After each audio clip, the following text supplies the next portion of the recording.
جنہیں رونا آ رہا ہے وہ ثواب پائیں گے، جنہیں رونا نہ آ رہا ہو وہ آنسو مانگے۔ یا اللہ مجھے رونے کی توفیق عطا فرما، یہ ایک قطرہ عشق میری اور آپ کی نجات کے لیے کافی ہے۔ عزادارو، بی بی زینب کے فتح یابی کا دن ہے، جسے چہلم کہا جاتا ہے، جسے باندھ کر لے گئے تھے، وہ قیامت تک یزیدیت کو باندھ کر آ گئی۔ اور اب اگر کوئی ہار اور جیت کا مفہوم سمجھنا چاہے گا تو اسے جناب زینب سے پوچھنا ہوگا کہ جیت و ہار کا مفہوم کیا ہے۔ کربلا سے لٹا ہوا قافلہ جب چلا تھا تو بہت سے بچے تھے، ایک بچی بھی تھی، مگر یہ قافلہ جب شام پہنچا تو بہت سے بچے تو رستوں میں گرتے رہے۔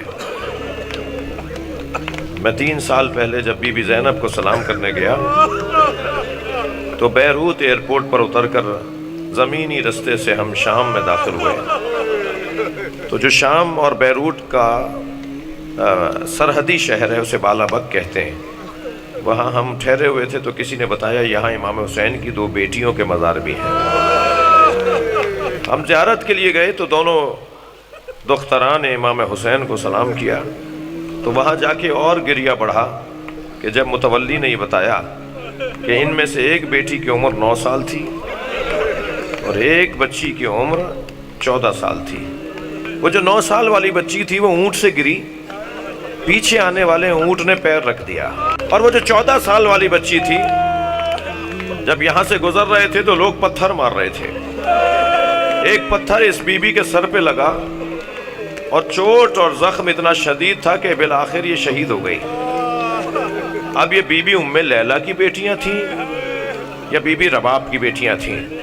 رونا اور عزا اس بات پر ہے کہ یہ مائیں بچیوں کو چھوڑ گئیں۔ عزاداروں، مجلس میں خواتین بھی بیٹھی ہیں اور دودھ پلانے والے بچوں کی، پینے والے بچوں کی مائیں بھی بیٹھی ہیں۔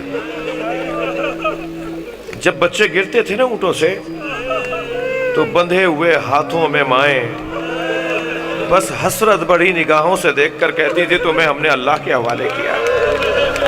کیا کرتی یہ قافلہ شام پہنچا اور شام میں بازار شام، دربار شام اور زندان شام، یہ تینوں سخت امتحان تھے جناب زینب کے لیے، سخت ترین امتحان تھے۔ ہمارے ماں باپ فدا، ہمارے اجداد فدا، ہماری نسلیں قربان امام حسین کے چپلوں پر، جوتیوں پر، نالینوں پر۔ کیا حیثیت ہے ہماری؟ لوگ بڑھ کر امامے کا ادب کر رہے تھے۔ اس وقت مجھے رونا اس بات پر آیا کہ حسین کا امامہ اتار کے کوئی لے گیا۔ ایک جج بیٹھا سن رہا تھا اور قاصد بلا کر گواہوں کو سنوا رہا تھا۔ مختلف آوازیں دی گئیں اور وہ سنتا رہا۔ اچانک قاصد نے آواز لگائی زینب حاضر ہو، تو وہ بلند آواز سے رویا، کرسی چھوڑ کر چلا گیا۔ جب جا کے پوچھا لوگوں نے کہ حضور کیا ہوا، فرمایا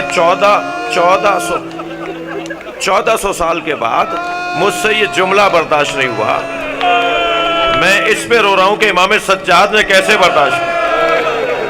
زینب کو دربار میں لایا جائے۔ بڑا سخت مرحلہ تھا جب جناب زینب کو دربار میں لایا۔ بہت مشکل مرحلہ تھا جب زندان میں جناب سکینہ کا جنازہ اٹھایا گیا۔ بہت مشکل مرحلہ تھا۔ کسی نے پوچھا تھا امام سجاد سے، مولا، کسی نے پوچھا تھا امام سے، پوچھا تھا مولا آپ کی عمر تو اتنی نہیں ہے، یہ آپ پر بڑھاپا کیسا ہے؟ تو امام نے فرمایا بہن کے جنازے نے بوڑھا کر دیا۔ وہ ننھی سی میت، وہ چھوٹی بہن کا میت جو میں نے زندان شام میں اٹھائی اور بی بی کو وہیں دفنا دیا۔ دیکھیے جلتے ہوئے خیمے سے جناب زینب امام سجاد کو لائیں، بڑا مشکل مرحلہ تھا۔ بی بی کی ابا میں آگ لگتی تھی، آگ چھڑاتی تھی، پھر دوسری ابا میں دوسری طرف آگ لگتی تھی، آگ چھڑاتی تھی، اور امام سجاد کو اٹھا کر لے آئیں۔ مگر اس سے زیادہ مشکل تھا قبر سکینہ سے جناب رباب کو اٹھانا۔ جناب رباب کو لے کر آتے تھے، بی بی پھر چلی جاتی، جناب رباب کو لے کر آتے تھے، بی بی پھر چلی جاتی تھی۔